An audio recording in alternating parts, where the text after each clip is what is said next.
What's going on, my broskiis? My name is Toadski, back again, here to bring you guys yet another Jujutsu Kaisen Phantom Parade video. This is the info that everyone wanted to hear. So there's a bunch of events that are going to be ending today, so people were kind of speculating that, we should get information about the next batch of characters that is going to be coming out, and this is what everyone has been waiting for. So we have the bi-weekly update here on the X account, and have a look at this limited time gacha time events.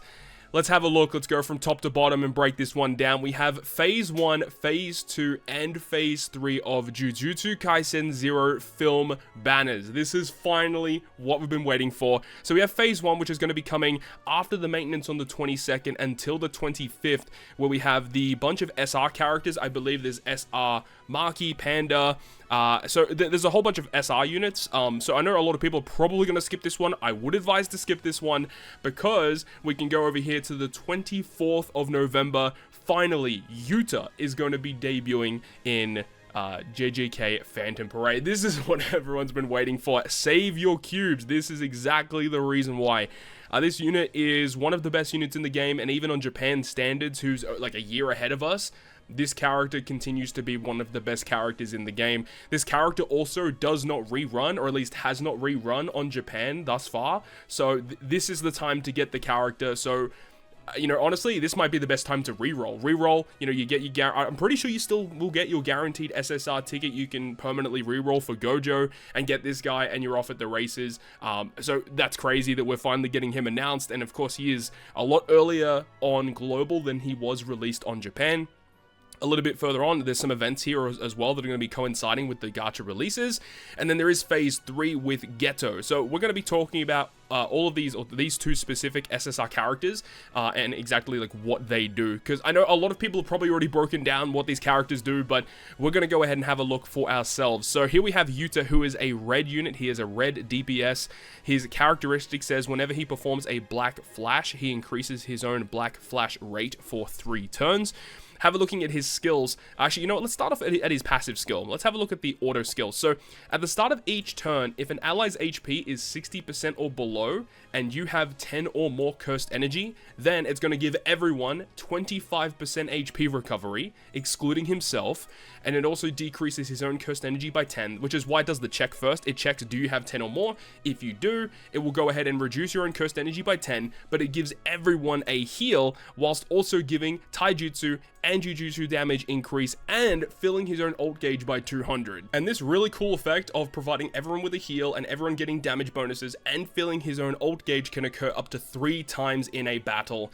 This is one of the key reasons why this character is so good, because not only is he a very good DPS, but he also provides healing and damage increase to the crew. He's basically like an all-round character that just does everything really, really well. His additional skill says when he is targeted by a melee attack, there is a certain chance to do 120% melee jujutsu damage to the enemy. So it does a counter at a chance whenever you're physically hit, which is cool. So, you've obviously got like a protection effect as well. So yeah, really dope effect. So have a look at these skills though.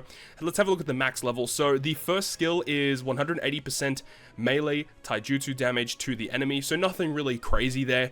The secondary one, Cursed Speech, at level 10, it does jujutsu damage, AoE 135%, and then also decreases all enemies' crit resistance by 15%, and depending on own jujutsu and enemies' remaining HP, can instantly kill them. So basically, it will do a check where it looks at your jujutsu stat, and if your jujutsu stat is higher than the enemy's remaining HP, it will just instantly kill them. So that's not like it seems really good on paper, but it's not that important. But this effect to potentially just get easy knockouts is really cool. Like hypothetically, if there's a lot of enemies and you know that they're really, really weak, you can target the high HP enemies with your other guys and then use the skill 2 to just instantly kill those mobs. And then we have a look at skill 3, where at level 10, it's going to do combined the taijutsu and jujutsu damage, and then another hit of taijutsu and jujutsu damage to selected enemies. So that's 4 separate hits of these skills. So this just does a ton of damage. And then the ultimate skill, which at level 10 does 1999% of ranged jujutsu damage to all enemies. For context, this is double the amount of damage that Gojo does. Now, honestly, I don't have it here. Let me just pull him up real quick. I want to compare the stats of Gojo to YUTA because that will make a bit of a difference.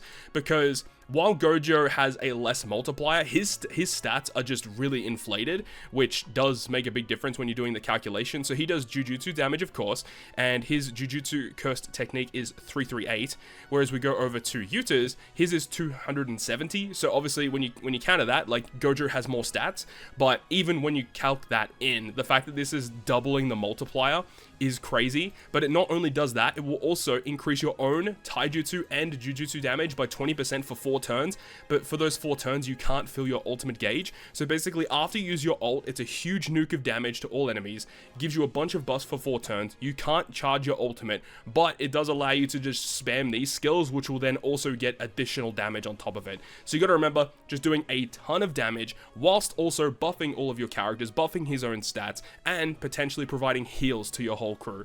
So yeah, this character's really, really strong. Definitely one of the best units in the game, and he stands the test of time. This is a character you want to get your hands on. Shout out to GameWith as well. GameWith has like a full breakdown of YUTA, showing you some different team compositions that you can have. So obviously Yaga, being able to buff your crew, like Yaga's just consistently good. We don't have the Momo yet here. This Kaito is, of course, being able to charge ult gauge and stuff like that.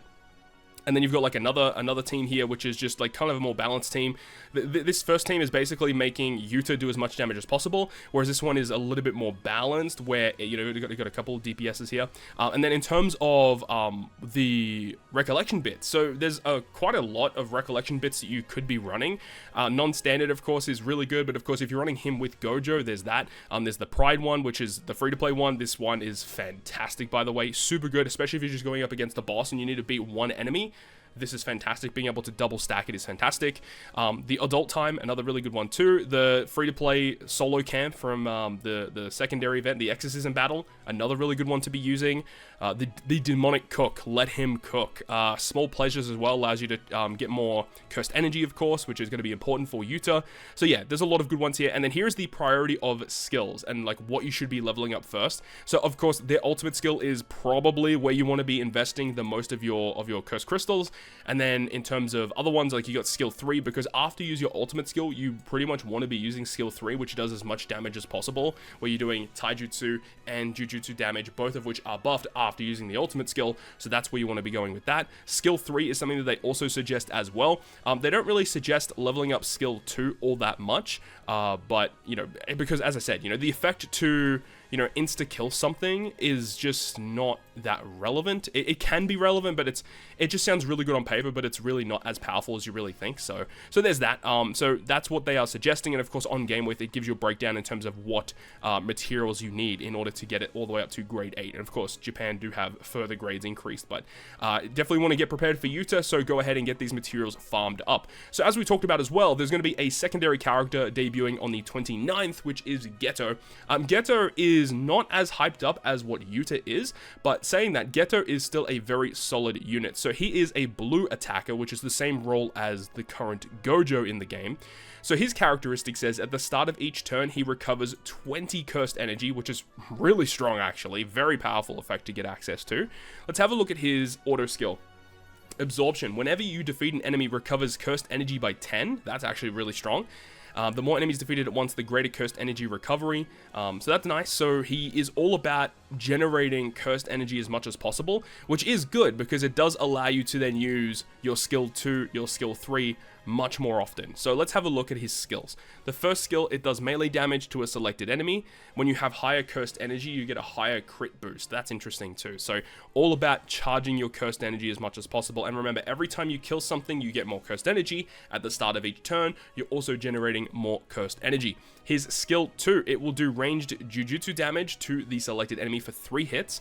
If you have 30 or more cursed energy, it decreases that enemy's melee damage by 33% for 3 turns. so allowing you to nerf their melee skill. If you have more than 40 cursed energy, it nerfs their, or it increases their Jujutsu damage received. That's actually pretty cool, kind of like a supporter style thing. So you could potentially, like, you know, charge up all your cursed energy to max, and then when your other DPSs are about to go crazy, you can just spam this a couple times, because this will stack over 3 turns to just get additional increased damage taken, so long as you're mainly focusing on Jujutsu damage. So that could be pretty good.